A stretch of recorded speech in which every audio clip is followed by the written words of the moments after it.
Good evening, everyone.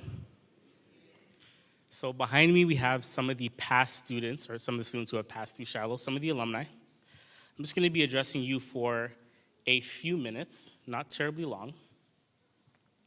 So Pastor Castro had stated, an institution who is building a better tomorrow today through education. Now, what is education? Education is not just academics. It's not just knowledge.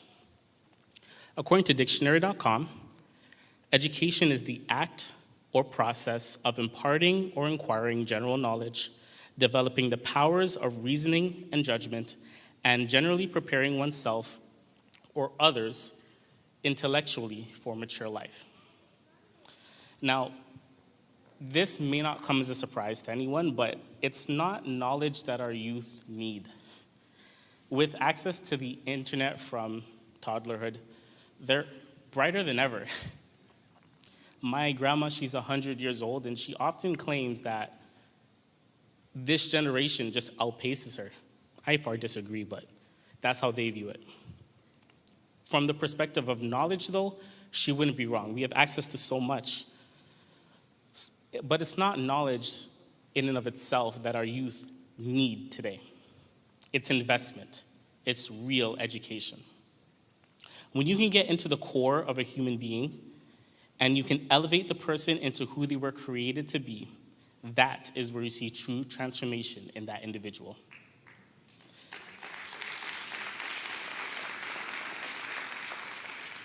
That is when that individual can aspire into careers they have passions for and seek to push society forward.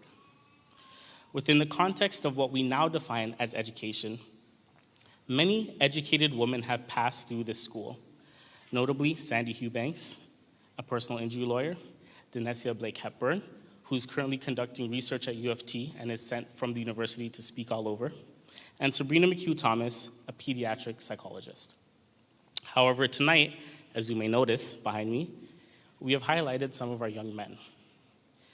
In 2016, Black people represented 7.5% of the city's total population.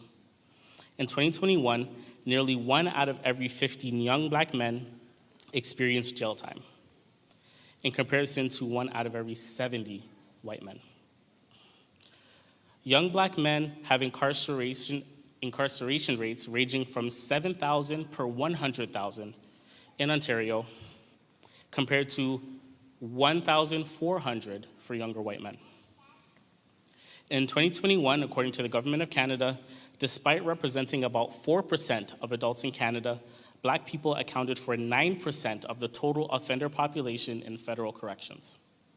In 2022, also according to the Government of Canada, the rate of homicide victims for Black men was 4 times higher than that of non-racialized men. Our women are equally as valuable to us. However, our men really need the help. And we as a community need to be the help we are asking for.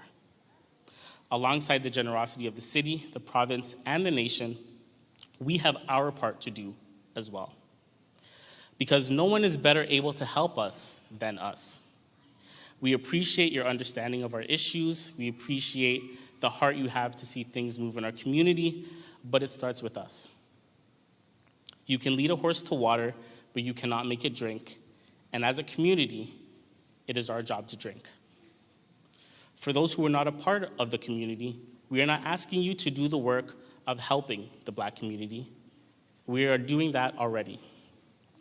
We are asking you to support what we are doing so that we may continue to make a difference in our community.